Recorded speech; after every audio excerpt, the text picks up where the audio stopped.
ನೀವು ದಯವಿಟ್ಟು ಮುಂದೆ ನಡೆಯುವಂತ ಚುನಾವಣೆಯಲ್ಲಿ ನಾಮಿನೇಷನ್ ಹಾಕಿ ಬರೋಣ. ಉಳಿದಿದ್ದು ನಾವು ನೋಡ್ಕೊಂತೀವಿ.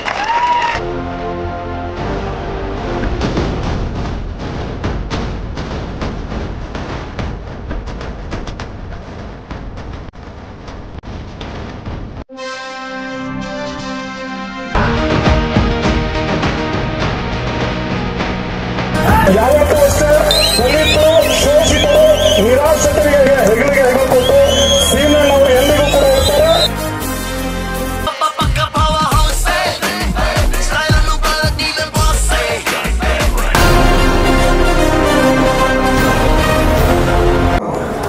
ಎಲ್ಲರಿಗೂ ಹೊಟ್ಟೆ ಇಸ್ತಾ ಇದೆ ಚೆನ್ನಾಗಿ ಗೊತ್ತು. ನಾನು ಆ ಚೇರಲ್ಲಿ ಕೂತಿದ್ದಾಗ ಯಾರೋ ಭಾಷಣ ಮಾಡ್ತಾ ಇದ್ರೆ ಎಷ್ಟೊತ್ತಿಗೆ ಭಾಷಣ ಮುಗಿಯುತ್ತಪ್ಪ ಅಂತ ಕೇಳ್ತಾ ಇದ್ದೆ. ಜಾಸ್ತಿ ಮಾತಾಡಲ್ಲ, ಬರೀ 1 ನಿಮಿಷ ನಾನು ಭಾಷಣ ಮುಗಿಸ್ತೀನಿ. ಜೈ ಭೀಮ್. ಈ ಕಾರ್ಯಕ್ರಮಕ್ಕೆ ಆಗಮಿಸಿರತಕ್ಕಂತಹ ಎಲ್ಲರಿಗೂ ನನ್ನ ಧನ್ಯವಾದಗಳು. ಹಾಗೂ ಈ ವೇದಿಕೆ ಮೇಲೆ ಇರತಕ್ಕಂತಹ ಮುಖ್ಯ ಅತಿಥಿಗಳಾದಂತಹ ನನ್ನ ಸೋದರ ಸಮಾನವಾದಂತಹ ಸೋಮಶೇಖರ್ ಅವರೇ, ಹಾಗೂ ಮಾರ್ಜನಹಳ್ಳಿ ಬಾಬಣ್ಣವರೇ, ಹಾಗೂ ಸರ್ಜಾಪುರ ಮಾಜಿ ಅಧ್ಯಕ್ಷರಾದಂತಹ ಹಾಗೂ ನನ್ನ ಸ್ನೇಹಿತನಾದಂತಹ ಶ್ರೀನಿವಾಸರವರೇ, ಅನಿಲ್ ಕುಮಾರ್ ಅವರೇ, ಹಾಗೂ 33ನೇ ವಾರ್ಡ್ನ ಏಜಸ್ ಪಾಷಾ ಅವರೇ, ಹಾಗೂ ಇನ್ನು ಸುಮಾರು ಜನ ಹೆಸರಿಗೆ ಎಲ್ಲರಿಗೂ ನಾನು ವಂದನೆಗಳನ್ನು ತಿಳಿಸ್ಬಿಡ್ತೇನೆ. ಯಾಕಂದ್ರೆ ಸಮಯದ ಅಭಾವ ಇರೋದ್ರಿಂದ ನಾನು ಹೆಚ್ಚಾಗಿ ಏನಕ್ಕೆ ಹೋಗಲ್ಲ. ಸಂದೇಶ ಕರ್ನಾಟಕದಿಂದ ಬೆಳೀತಾ ಇದ್ದಾನೆ ಅಂತೇಳಿ ಎಲ್ಲರಿಗೂ ಗೊತ್ತಾಗ್ತಾ ಇದೆ. ಆ ಲೈಕ್ಸ್ ವ್ಯೂಸ್ ನೋಡಿದ್ರೆ ಆ MLA ಬರಲ್ಲ, MP ಬರಲ್ಲ, ಚಲನಚಿತ್ರ ನಟರಿಗೂ ಬರಲ್ಲ. ಅಷ್ಟು ಲೈಕ್ಸ್ ಅಷ್ಟು ವ್ಯೂಸ್ ಬರ್ತಾ ಇದೆ. ನನಗೆ ಸುಮಾರು ಜನ ಬೆಂಗಳೂರಲ್ಲಿ ಒಂದು ಸ್ಟ್ರೈಕ್ ಮಾಡ್ತಾ ಇದ್ದಾಗ ಸುಮಾರು ಜನ ನನಗೆ ಫೋನ್ ಮಾಡಿದ್ರು. ಸಂದೇಶ್ ನಿನ್ ಫ್ರೆಂಡ್ ಅಂತೆ, ಯಾವ್ದೋ ಜಮೀನಿಗೆ ತಗೊಂಡು ನಡೀತಾ ಇದೆ, ಸಂದೇಶ್ಗೆ ಒಂದು 5 ಲಕ್ಷ ರೂಪಾಯಿ ಕಾಸು ಕೊಟ್ಬಿಡೋಣ, ಅವನು ಹಿಂದೆ ಹೋಗ್ಸೋ ಅಂತ ನನಗೆ ಫೋನ್ ಮಾಡಿದ್ರು. ನಿನ್ಗೆ ಸಂದೇಶ್ ಫ್ರೆಂಡ್ ಅಂತ 10 ಲಕ್ಷ ಕೊಟ್ಬಿಡ್ತೀನಿ, ಸಂದೇಶ್ನ ಇದರಿಂದ ವಾಪಸ್ ಹಿಂದೆ ಹೋಗಂತ ಹೇಳಿ ನಾನು ಫೋನ್ ಮಾಡಿದ್ರು. ನಾನು ಯಾವುದೇ ಕಾರಣಕ್ಕೂ ನಾನು ಸಂದೇಶ್ಗೆ ಫೋನ್ ಮಾಡಕ್ ಹೋಗಿಲ್ಲ. ಯಾಕಂದ್ರೆ ನನ್ಗೆ ಗೊತ್ತು, ಈ ಮದುವೆ ಇದೆಯಲ್ಲ, ಈ ಅಂತರ್ಜಾತಿ ವಿವಾಹಗಳು ಅಂತರ್ಜಾತಿ 175ಕ್ಕೆ ಸ್ಟಾಪ್ ಆಗಿದೆ. ಇಷ್ಟೊತ್ತಿಗೆ ನಾವೇನಾದ್ರೂ ಬುದ್ಧಿವಾದ ಹೇಳಿಲ್ಲ ಅಂದಿದ್ರೆ 2000 ದಾಟ್ಬಿಟ್ಟಿರೋರು. ಯಾಕಂತ ಹೇಳಿದ್ರೆ ಇವನು ಮೇಲ್ಜಾತಿಯವ್ರನ್ನ ಕರ್ಕೊಂಡ್ ಬರ್ತಾನೆ, ಈಗ ಮಿಕ್ಸ್ ಮಾಡಿ ತರಬೇಕಾದ್ರೆ ಯಾರು ನನಗೂ ಫೋನ್ ಮಾಡಿದ್ರು, ಇದು ಆಪತ್ತಾಗತ್ತೆ ಸಂದೇಶ್ಗೆ. ಯಾವ್ದು ಹೆಣ್ಣು ಕಡೆಯವರಾಗ್ಲಿ ಗಂಡು ಕಡೆಯವರಾಗ್ಲಿ ಒಂದು ಸ್ಟ್ಯಾಚು ಹತ್ರ ಹೋಗಿ ತಾಳಿ ಕಟ್ಸ್ಬಿಡ್ತಾನೆ. ತಾಳಿ ಕಟ್ಸಾದ್ಮೇಲೆ ಯಾರು ವಿಲನ್ನು? ಸಂದೇಶ್ ವಿಲನ್ನು. ಸಂದೇಶ್ ಮದುವೆ ಮಾಡಿಸ್ಬಿಟ್ಟ. ಅವ್ರ ಅಣ್ಣ ತಮ್ಮಂದ್ರು ಬಂದು ಎತ್ಕೊಂಡು ದೊಣ್ಣೆ ಯಾರೋ ಹುಡ್ಕಳಕ್ ಶುರು ಮಾಡಿದ್ರು, ಯಾರೋ ಸಂದೇಶ್ಗೆ. ಇದೆಲ್ಲ ಪ್ರಾಬ್ಲಮ್ ಆಗುತ್ತಪ್ಪ. ನಾಳೆ ದಿನ ಅವ್ರ ಲೈಫ್ ಲಾಂಗ್ ಯಾರೋ ಆ ಹುಡುಗಿ ಜೀವನ ಮಾಡ್ತೀನಂದ್ರೆ ಮಾತ್ರ ಮದುವೆ ಮಾಡಿಸು. ಇವತ್ತು ಮದುವೆ ಮಾಡಿಬಿಡ್ತಾರೆ, 3 ತಿಂಗಳಾದ್ಮೇಲೆ ಅವ್ರ ಜೊತೆಲಿ ಇರೋದೇ ಇಲ್ಲ. ತಕ್ಷಣಕ್ಕೆ ಮದುವೆ ಆಗಿ ಸುಮಾರು ಉದಾಹರಣೆಗಳು ನಡೆದಿದೆ ಸಂದೇಶ್ ಹತ್ರ. ಅದಕ್ಕೆ ಸಂದೇಶ್ ಹೇಳಿದೆ, ಯಾವುದೇ ರೀತಿ ಹೆಚ್ಚಾಗಿ ಮದುವೆಗಳು ಮಾಡಕ್ ಹೋಗ್ಬೇಡಪ್ಪ, ಮಾಡಿದ್ರೆ ಕಾನೂನು ರೀತಿಯಲ್ಲಿರೋ ಮದುವೆಗಳು ಮಾತ್ರ ಮಾಡಿ ಅಂತೇಳಿ ನಾನು ಸಜೆಷನ್ ಕೊಟ್ಟೆ. ಆಮೇಲೆ ಜಮೀನುಗಳದ್ದು ಅಷ್ಟೇ, ಜಮೀನುಗಳದಕ್ಕೆ ಇವನೇ ಟೇಪ್ ಎತ್ಕೊಂಡು ಹೋಗ್ಬಿಡೋದು, ಟೇಪ್ ಎತ್ಕೊಂಡು ಅಳಿಯಕ್ಕೆ ಕರೆಕ್ಟಾಗ್ತದೆ. ಜಮೀನು ವಿಚಾರದಲ್ಲಿ ತುಂಬಾ ರುಚಿಗೆ ಬಿಡ್ತಾರೆ. ಸಂದೇಶ್ ಹೇಳಿದೆ, ಅಪ್ಪ ಜಮೀನು ಹೋರಾಟಗಳಲ್ಲಿ ಹೋಗ್ಬೇಕಾದ್ರೆ ತುಂಬಾ ಎಚ್ಚರಿಕೆಯಿಂದ ಹೋಗು, ಕಾನೂನು ಇತಿಮಿತಿಯಲ್ಲಿ ಹೋಗು, ಏನೇ ಹೋರಾಟ ಮಾಡು, ನೀನ್ ಎಷ್ಟೇ ಹೋರಾಟ ಮಾಡು, ಆ ಕಾನೂನು ಇತಿಮಿತಿ ಒಳಗೆ ಹೋಗು. ಎಲ್ಲರೂ ನಿನ್ನ ನೋಡ್ತಾ ಇದ್ದಾರೆ ತಗಲಾಕ್ಸಕ್ಕೆ. ಎಲ್ಲಿ ಈಗ ಕರ್ನಾಟಕದಿಂದ ಸುಮಾರು ಜನ ನನ್ನ ಸ್ನೇಹಿತರಿದ್ದಾರೆ. ಅವರೆಲ್ಲ ಹೇಳ್ತಾರೆ, ಇಲ್ಲಪ್ಪ ಹಿಂದೆ ಹೋರಾಟಗಾರರಿದ್ದು ಅವ್ರಿಗೆಲ್ಲ 75-80 ವರ್ಷ ವಯಸ್ಸುಗಳಾಗೋಯ್ತು, ಈಗ ಹೊಸದಾಗಿ ಯಾರು ಇಲ್ಲ, ಸಂದೇಶದೇ ಕರ್ನಾಟಕದಲ್ಲಿ ನಡೀತಾ ಇರೋದು, ಸಂದೇಶನೇ ಜಾಸ್ತಿ ಹೋರಾಟಗಳು ಮಾಡ್ತಾ ಇರೋದಂತ ಸುಮಾರು ಜನ ನನಗೆ ಬೆಂಗಳೂರಲ್ಲಿ ಆ ಕಡೆ ಬಂದು ಹೇಳ್ತಾ ಇರ್ತಾರೆ. ಸೊ ನಾನು ಗೊತ್ತಿದ್ದಂಗೆ ಕೇಳಿಸ್ಕೊಂಡು ಹೇಳ್ತೀನಿ. ಅವ್ನು ಯಾರೋ ನಮ್ಮ ಹುಡುಗ, ಯಾರೋ ನಮ್ಮ ಪಕ್ಕದ ಏರಿಯಾದಲ್ಲಿ ಒಂದು ಬೆಂಗಳೂರಲ್ಲಿ ಒಬ್ಬ ಹುಡುಗ ಇದ್ದಾನೆ. ಅಣ್ಣ ನಿನ್ಗೆ ಸಂದೇಶ್ ಗೊತ್ತಾ ಅಂದ. ಯಾಕಪ್ಪ ಅಂದೆ, ನಾನು ಫೇಸ್ಬುಕ್ ಅಲ್ಲಿ ನೋಡಿದೆ ಅಂತ. ನಾನು ಅವ್ರ ಫ್ಯಾನ್ ಅಣ್ಣ, ನಿನ್ಗೆ ಗೊತ್ತಿಲ್ಲ, ಈಗ ಸಂದೇಶದೇ ನಡೆಯೋದಣ್ಣ ಕರ್ನಾಟಕದಲ್ಲಿ, ಯಾರು ನಡೆಯಲ್ಲ ಅಂತ ಚಿಕ್ಕ ಹುಡುಗರೆಲ್ಲ ಮಾತಾಡೋಕೆ ಶುರು ಮಾಡಿದ್ದಾರೆ.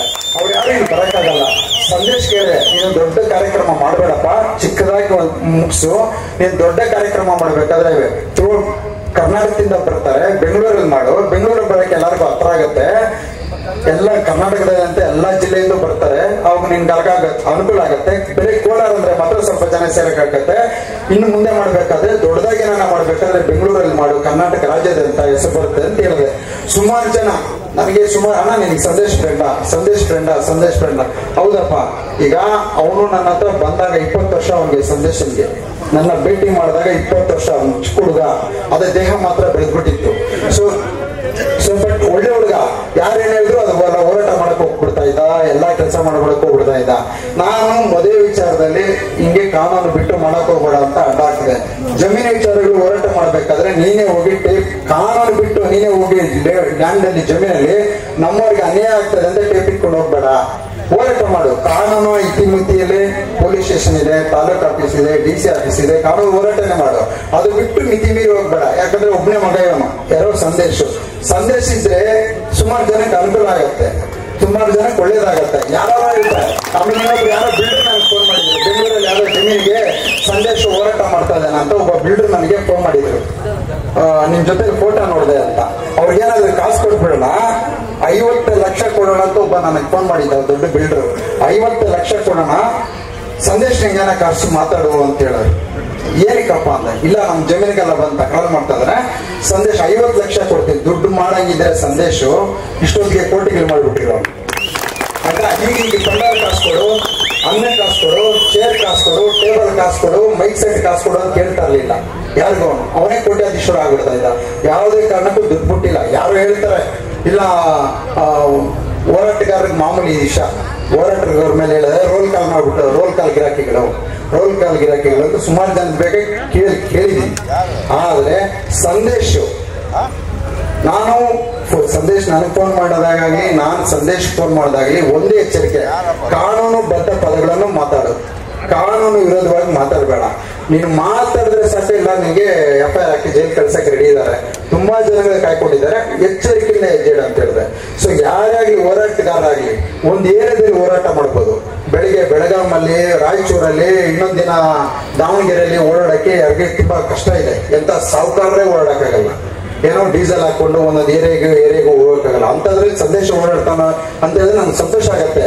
ಆದ್ರೆ ಇತಿಮಿತಿ ಹೇಳಿ, ಕಾನೂನ ಒಳಗಡೆನೆ ಕಾನೂನ ಚೌಕಟ್ಟಿನಲ್ಲೇ ಮಾಡ್ಬೇಕಂತ ಸುಮಾರು ಸ್ಥಿತಿ ನಾನು ಫೋನ್ ಮಾಡಿದಾಗೆಲ್ಲ ಬೈಕ್ ಹೇಳ್ತೀನಿ. ಏನಕ್ಕೆ ಬೈಕ್ ಹೇಳ್ತೀನಿ ಅಂದ್ರೆ ಸಂದೇಶ ಒಳ್ಳೇದಾಗ್ಬೇಕಂತ. ಅವ ಇನ್ನೊಂದೇನ್ ಹೇಳಿದೆ, ಕೋಲಾರ ಜಿಲ್ಲೆಯಲ್ಲಿ ನೀನು ಹುಟ್ಟಿ ಬೆಳೆದಿದ್ಯಾ, ಆದ್ರೆ ನಿನ್ ರಿಸರ್ವೇಶನ್ ಇರೋದ್ರಿಂದ ಮುಂದಿನ ದಿನಗಳಲ್ಲಿ ಒಂದಲ್ಲ ಒಂದಿನ MLA ಆಗ್ಬೋದು. ಹೆಂಗಂದ್ರೆ ರಿಸರ್ವೇಶನ್ ಇರೋದಲ್ಲಿ ಅವಾಗ ನನ್ನ ಸಹಕಾರ ಇರುತ್ತೆ ಸಂದೇಶ ಅಂತ ಮೊಟ್ಟ ಮೊದಲ ವ್ಯಕ್ತಿ ನಾನು. ಇವಾಗ ತುಂಬಾ ವರ್ಷಗಳಿಂದಾನೆ ಹೇಳಿದೆ, ನಿಮ್ಗೆ ಫ್ಯೂಚರ್ ಇದೆ, ಈಗ ಸಂಘಟನೆ ಮಾಡ್ಕೊಂಡು ಹೋಗ್ತಾರೋ. ಸೊ ಮುಂದಕ್ಕೆ ಹೋಗ್ತಾ ಹಣದ ಅಭಾವ ಬಂದೇ ಬರುತ್ತೆ ನಿನ್ಗೆ. ಆಗ ನಿಮ್ಗೆ ನಾನು ಸಹಕರಿಸ್ತೀನಿ. ನಾನು ಆಗಿಲ್ಲ ಅಂದ್ರೂ MLA, ನೀನಾದ್ರೂ ಆಗೋ ಸಂತೋಷವಾಗಿರುವಂತ ನಾನು ಇದು ಹೇಳಿದೆ. ಯಾಕೆ ಸಂದೇಶಕ್ಕೆ ಇಲ್ಲಿ. ಸೊ ಯಾರಿಗೇನಾಗ್ಲಿ. ಆಮೇಲೆ ನಮ್ ಸಂದೇಶ ಅಂಬೇಡ್ಕರ್ ಸೇವಾ ಸಮಿತಿ, ನಾನು ಫಸ್ಟ್ ಇದ್ದಾಗ ಸುಮಾರು ಒಂದು 5,000 ಜನ ಲೇಡೀಸ್ ಸೇರಿಸ್ಬಿಟ್ಟಿದ್ದ. ಇದೆಲ್ಲ ನಿಮ್ಗೆ ಗೊತ್ತಿಲ್ಲ. ಮಾಲೂರಲ್ಲಿ 5,000 ಜನ ಲೇಡೀಸು. ನಾನು ಈಗ ತಿರ್ಗಿ ನೋಡಿದೆ, ಯಾರು ಸಂದೇಶ 5,000 ಜನ ಬರೀ ಲೇಡೀಸ್ ಸೇರಿಸಿದ್ದಾರೆ. ನನಗೋಸ್ಕರ ಸೇರಿಸಿದ್ದ 5,000 ಜನ ಲೇಡೀಸ್ನ. ಸೊ ಜೆಂಟ್ಸ್ ಒಬ್ರು ಇಲ್ಲ. ಇನ್ನೇನಿದು ಇಷ್ಟು 5,000 ಜನ ಹಿಂಗ್ ಸೇರಿಸ್ಬಿಟ್ಟ, ಯಾರ ಕೈಲೂ ಆಗಿಲ್ಲ, ಹಿಂಗೊಬ್ಬ ಸೇರಿಸ್ತ ಅಂತ ನಾನು. ಸೊ ನಾನು ಶಾಕ್ ಆದೆ. ಅವತ್ತು ಹೇಳಿದೆ, ಇವ್ನಿಗೆ ಏನೋ ಪವರ್ ಇದೆ, ಇವನಿಗೆ 5,000 ಜನನ ನನ್ನ ರ್ಯಾಲಿಯಲ್ಲಿ ಸೇರಿಸಿದ್ದ. ಯಾರೋ ಸಂದೇಶ ಒಬ್ಬನೇ ಸೇರಿಸಿದ್ದ.